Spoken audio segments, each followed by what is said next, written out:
দর্শক আসসালামু আলাইকুম, কেমন আছেন সবাই? আশা করি ভালো আছেন, আমিও ভালো আছি। এই দেখতে পাচ্ছেন লেবু গাছ, লেবু ঝোপ, লেবু ঝাড়, লেবু বাগান। এটা অনেকেই এই জায়গাটা চেনে, আবার অনেকেই চেনে না। এটা নাটোর জেলার বাসুলডাঙ্গা রেলওয়ে স্টেশন।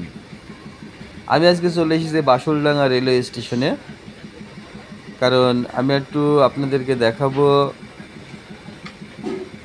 চলন বিল।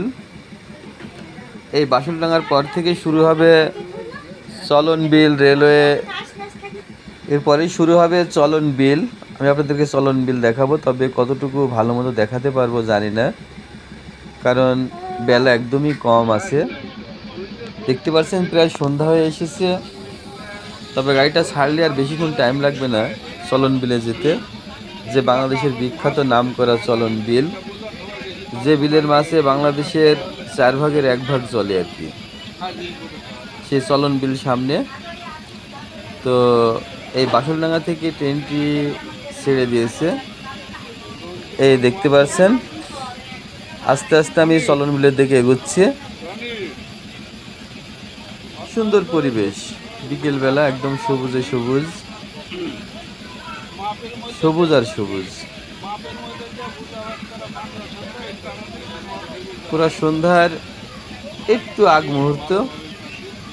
আসলে এই সময় সব কিছু সুন্দর লাগে।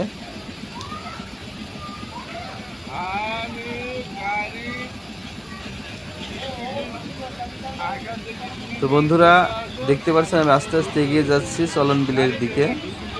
এখানে অনেক পাট হয়, এই দেখতে পাচ্ছেন সব পাট শুকাতে দিয়েছিল সারাদিন, এখন সন্ধ্যা নেমে আসছে, তাই গুছিয়ে গুছিয়ে বাড়িতে নিয়ে যাওয়ার জন্য সবাই কৃষকরা প্রস্তুত হচ্ছে। দেখতে পাচ্ছেন শুধু পাট আর পাট লাইনের পাশ দিয়ে।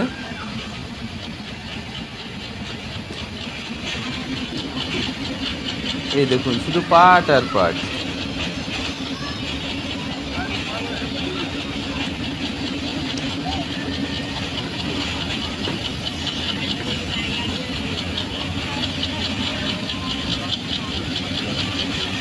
এই যে কৃষকরা সব আসছে পাট তুলতে, শুধু পাট আর পাট।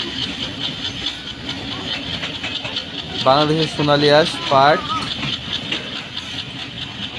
এই পাটের পরে এই যে নদী, এটা কিন্তু নদীটা কিন্তু বের হয়ে এসেছে আপনার চলন বিল থেকে। এই দেখতে পাচ্ছেন শুধু পাটশলা বা পাট কাটি শুকাতে দিয়েছে। তো বন্ধুরা ভিডিওটি যদি ভালো লেগে থাকে সবাই লাইক, শেয়ার এবং কমেন্ট